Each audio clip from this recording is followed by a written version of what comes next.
دەسەڵاتدارانی هەرێم سەرەڕای ئەو دۆخە سەختەی لە ئەنجامی شکستی ئابووری سربەخۆ و فرۆشتنی نەوت بەسەر خەڵکیان داهێناوە.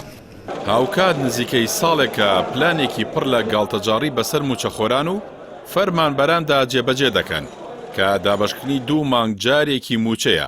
لەو سەریشەوە وانیشان دەدرێت هیچ گرفتێک لە موچەدا نییە. بەیاننامەش لەسەر ئەو میدیایانە بڵاو دەکەنەوە کە وردەکاری چاوبەستەکانی حکومەت لە بەرامبەر هاوڵاتیان دەخەنە ڕوو. پوختەی پلانەکەی حکومەت هێرێم بریتیە لەوەی کە 2 مانگ جارێک بە شەموچەیەک دابەش دەکات. سەرەتا 5 هەفتەی تەواو هیچ باسێک لە دابەشکردنی موچە ناکات و 3 هەفتەی دیکەش موچەخۆران لە چاوەڕوانی دیاریکردنی وادەی دابەشکردنی موچەدا دەهێڵێتەوە و پاشان پرۆسەکە بە لێبڕینی ڕێژەی جیاوازی بڕینی موچەیی فەرمانبەرانەوە دەست پێ دەکات. بە پێی سیناریۆ گاڵتەجاڕەکەی حکومەت و وەزارەتی دارایی 3 هەفتە بەر لە دیاریکردنی وادەی دابەشکردنی موچە، حکومەت و دار و دەستەکەی دەکەونە بڵاوکردنەوەی دەنگۆی ئەوەی بەم زوانە دابەشکردنی موچە دەست پێ دەکاتەوە.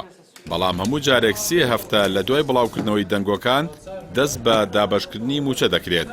جگە لە دابەشکردنی موچە بە 2 مانگ جارێک و گاڵتەکردن بە شعور و هەستی فەرمانبەران و موچەخۆران، هاوکات کابینەی نۆیەم جیاواز لە کابینەکەی پێشخۆی کە ئەو موچەی دەیبڕی بە خەرجێک لای خۆی تۆماری دەکرد و ناوی لێ نابوو پاشەکەوتی موچە. بەڵام کابینەی نۆ بەبێ گەڕانەوە بۆ هیچ بنەمایەکی یاسایی و بە زۆرە ملێ ڕێژەی لە 121 و لە 118 موچەی فەرمانبەران دەبڕێت. هیچ پابەندیەکشی لەسەر خۆی دانەناوە با گێڕانەوەی ئەو ڕێژەی لە موچەی فەرمانبەرانی دەبڕێت.